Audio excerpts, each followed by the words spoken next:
Bismillahirrahmanirrahim. Assalamualaikum warahmatullahi wabarakatuh. Alhamdulillahirabbil alamin wassalatu wassalamu ala asyrafil anbiya'i wal mursalin imamil awwalin wal akhirin wa ala alihi wa ashabihi ajma'in wat tabi'in wa man tabi'ahum bi ihsanin ila yaumiddin wa anna ma'ahum bi rahmatika ya arhamar rahimin.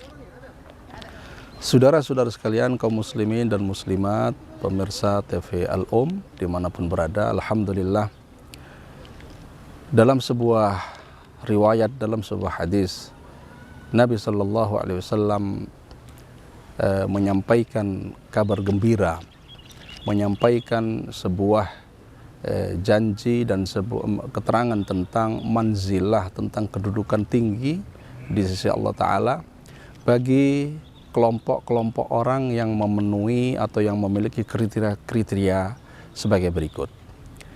Hadis ini saya akan potong menjadi beberapa bagian, dan hadis tentang 7 golongan atau 7 kelompok orang yang akan mendapatkan naungan dari Allah Subhanahu wa Ta'ala pada hari yang tidak ada naungan selain dari Allah Subhanahu wa Ta'ala.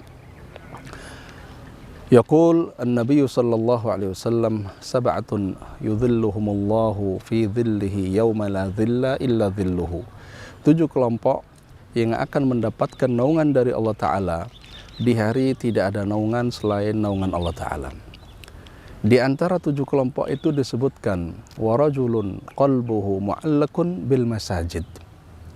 Orang yang hatinya senantiasa terpaut, terikat, terhubung dengan masjid.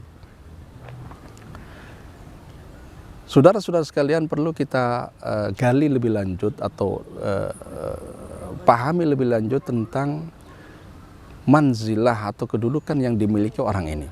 Bagaimana Allah Subhanahu wa Ta'ala melalui Nabi Shallallahu Alaihi Wasallam menggambarkan atau menjanjikan sebuah kedudukan agung, di mana Nabi menyampaikan naungan.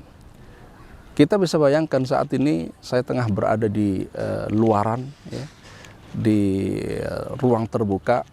Kita bisa bayangkan apabila matahari itu nanti di hari kiamat didekatkan oleh kita, didekatkan kepada kita hingga dalam sebuah riwayat 1 mil, ya. Jadi begitu dekatnya matahari sampai di dalam hadis-hadis tentang kiamat yang kita baca. Orang berkeringat sampai tenggelam dengan keringatnya, hingga sampai ke lehernya, hingga sampai masing-masing sesuai dengan amal perbuatan masing-masing.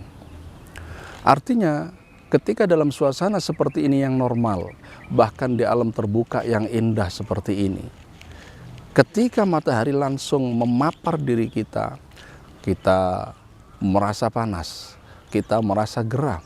Bagaimana lagi ceritanya jika nanti tak ada lagi pohon, tak ada lagi bangunan tinggi, tak ada lagi apapun yang bisa kita pakai untuk berteduh. Berteduh dengan apa yang bisa? Hanya dengan naungan yang diberikan Allah Subhanahu wa Ta'ala. Nah, naungan ini mahal. Oleh karena diberikan tidak kepada semua orang, diberikan kepada orang-orang tertentu yang punya kredibilitas. Salah satunya adalah orang-orang yang mengaitkan diri, menggantungkan hatinya dengan masjid. Artinya apa?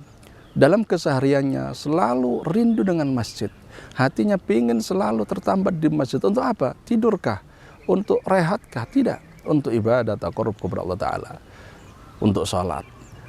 Habis waktu sholat, selalu lagi menanti bagaimana upayanya menunggu waktu sholat berikutnya, dan begitu seterusnya.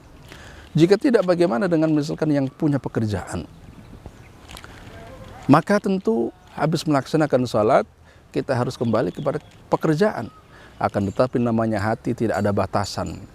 Dalam kesehariannya, menjalankan aktivitasnya, dia teringat lagi kapan waktu sholat. Kapan waktu sholat. Sehingga hatinya lagi-lagi tertarik dan lagi-lagi tertarik untuk kembali kepada masjid, merasakan nikmatnya ibadah kepada Allah Ta'ala, sholat di dalam masjid.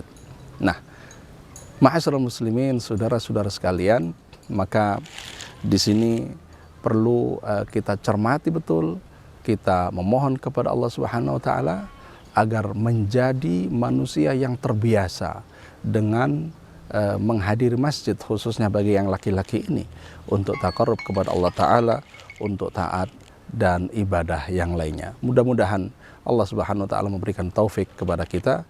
Wassallallahu ala nabiyyina Muhammad wa ala alihi wa sahbihi wasallam. Assalamualaikum warahmatullahi wabarakatuh.